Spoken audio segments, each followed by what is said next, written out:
Elle n'est membre du gouvernement fédéral que depuis 5 jours. Mais Alexia Bertrand est d'ores et déjà en train de vivre son baptême du feu. La question du déséquilibre budgétaire est au centre de l'attention politique et même l'Europe s'en mêle. Comme prévu, la Commission européenne a donc bien fait les gros yeux à l'État belge pour son projet de budget 2023.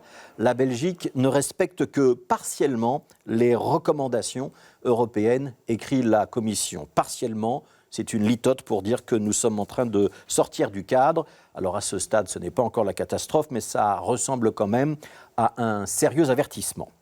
Cet après-midi, à la Chambre, on a donc parlé de ce carton jaune qui est brandi par la Commission européenne.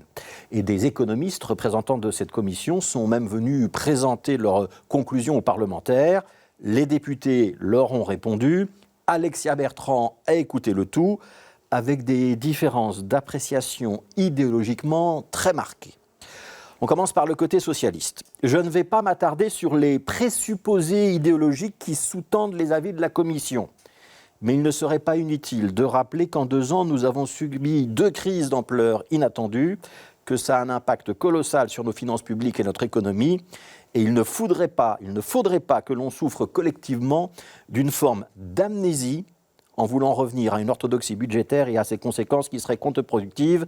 C'est ce qu'a tonné Ahmed Laouedj, le chef de groupe du PS à la Chambre.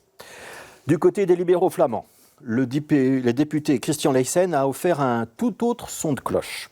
Je suis très content qu'il y ait une Commission européenne qui ose une analyse transparente et appuie là où ça fait mal. Bref, entre les rouges francophones et les bleus néerlandophones, on a donc une vision très différente de notre situation budgétaire et une appréciation fort différente également de la manière dont on doit considérer les avertissements de la Commission européenne. Bon, vous allez me dire que le bras de fer entre les rouges et les bleus, c'est un grand classique de notre vie politique.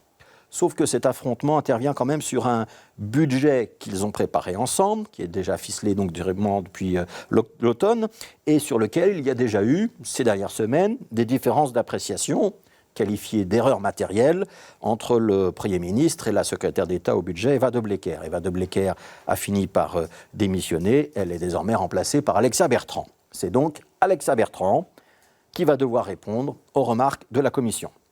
Et aussi aux questions qu'un Parlement au bord de l'ébullition ne manquera pas de lui poser la semaine prochaine. Parce que quand le parti du Premier ministre, l'Open VLD, n'est pas d'accord avec le principal parti de la majorité, le Parti socialiste, sur une question aussi centrale politiquement que le budget, évidemment, l'opposition boit du petit lait et elle souffle un peu sur les braises. La semaine prochaine, on va donc pouvoir tester le sens de la diplomatie d'Alexia Bertrand, parce qu'il va en falloir, de la diplomatie, de la nuance. Au Parlement bruxellois, l'ancienne chef de groupe était dans l'opposition. Il fallait mordre.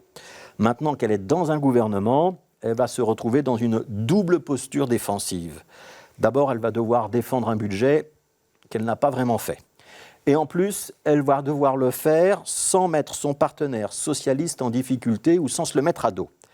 La bonne nouvelle dans tout ça, c'est que comparé aux polémiques qu'on a l'habitude de suivre sur Twitter ou ailleurs, cette discussion budgétaire, c'est de la pure politique et c'est plutôt de nature à élever le débat.